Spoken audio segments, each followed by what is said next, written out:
Friday from 1 o'clock. There'll be a different themed session going on in the middle of the restaurant.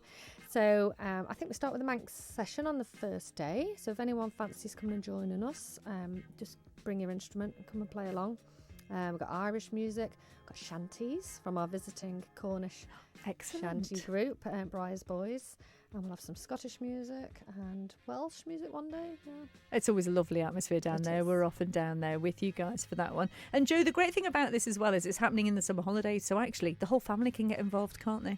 Yes, so this year we're not in the last week of term, we're in the first week of summer holidays. So if you're looking for things to do as a family or if you're looking after children, feel free to come through to Peel every lunchtime, like Chloe said. So we've got those lunchtime activities which are free, displays and workshops, but we've also got family ceilidhs. So I think on the Wednesday night, the 27th, we've got a family ceilidh at 7 o'clock at the Masonic Hall.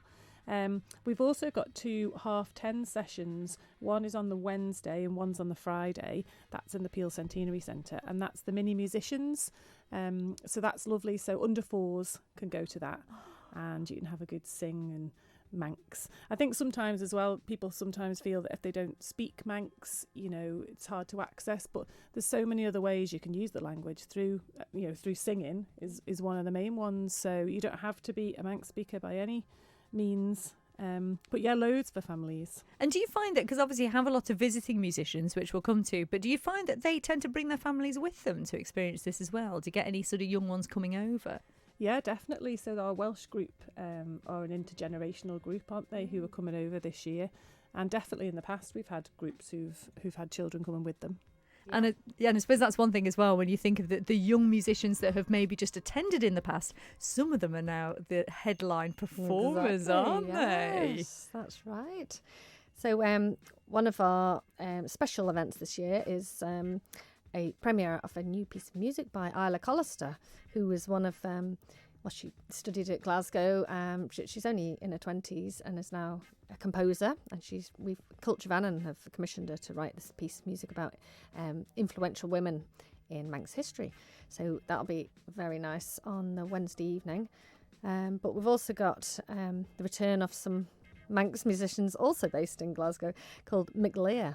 Now, this is quite an achievement to get Mclean back over here because, oh my word, they are a busy group of musicians, aren't they, performing in lots of different acts and all over the world. That's right, yes. So I think they sold out the big gig at Celtic Connections in January in Glasgow. So we're very, very lucky that we've managed to secure them. So they open the festival actually on Monday the 25th of July, and their tickets, I think that's going to be a sellout. So if you're thinking about coming to see Mclean, do get your tickets for that very soon. That's interesting actually, because I know you've got festival passes, which presumably that means you can attend to anything and everything, doesn't it? So does that mean that you've got a guaranteed place in things like the Mclean event, or do you have to get there at a particular time? Or yeah, we've got a limited number of festival passes. I think there's a few left, but they're £50, and it means you can get into all of the Peel based events. So yeah, all the Centenary Centre concerts, which includes Mclean and Frankie Gavin, brilliant Irish fiddle player that's coming over, and Def Shepherd, who are a Scottish big Celtic band who are on the Saturday night. We're also having a Mega Manx Ceilidh in the Villa Marina. So that's separate tickets, so you book those through the Villa. Is that basically a massive dance? It is huge. Yeah, we'd actually planned it to happen last year because our festival carried on through all the lockdowns and all COVID, and we planned it to be a really big sort of celebratory event last year, and of course then we had to postpone it. But it's actually meant it's even better because this year we've got our Manx performers, and of course we've got our Welsh performers, so we've got the Welsh dance group, and lots more. So, and the premiere, I think, or maybe it's not quite the premiere, of the Manx Fiddle Orchestra. Oh, how exciting! So are these the sort of events that you two are most looking forward to then, do you think? What are you most looking forward to, Chloe? Well, I was thinking before that it's nice for me because my husband, Malcolm, is in the band Def Shepherd because he's a Scottish musician, and they're coming over, and they were supposed to come 2 years ago, and they were really looking forward to it, and of course it got postponed. And so that'll be really nice because they came over 13 years ago and it was a big sellout gig, and they are amazing, like the top pipers and fiddle players from Scotland. So they'll be really, really good on Saturday night. What are you most looking forward to, Jo? Well, Chloe's other half is in Deaf Shepherd, and my other half is building a boat in the Peel traditional boat race and sailing out across the harbour on Sunday, the 31st of July. Oh, that's amazing. So Peel Traditional Boat Weekend, they're one of our festival friends, so we've got lots of fringe events, so that's happening at 4:00 on Sunday. But it's the Saturday for me, so we've got a full day of events. It's 11 till 4 at the Cathedral and Corran Hall grounds in Peel.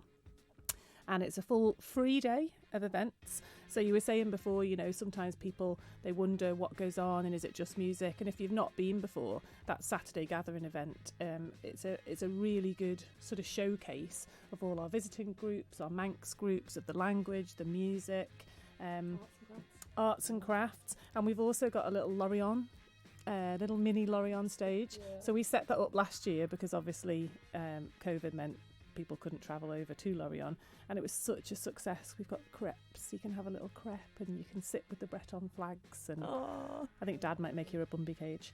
John Dodd-Collish is no doubt going to be there doing all sorts of things as well, I'm sure. And it is sort of like a little mini, sort of like almost like a precursor to Lorient, isn't it? This? Yes, the Manx delegation goes out just a few days later. So during the festival we try and give them a pre-Lorient gig. So Clash 4 are going to play on the Friday night in the Royal in Peel, and we'll have Bisky Bish playing that afternoon at the Spiritual Lorient Soundcheck charity stage as well. Before they go off and play to essentially millions of people. Yeah.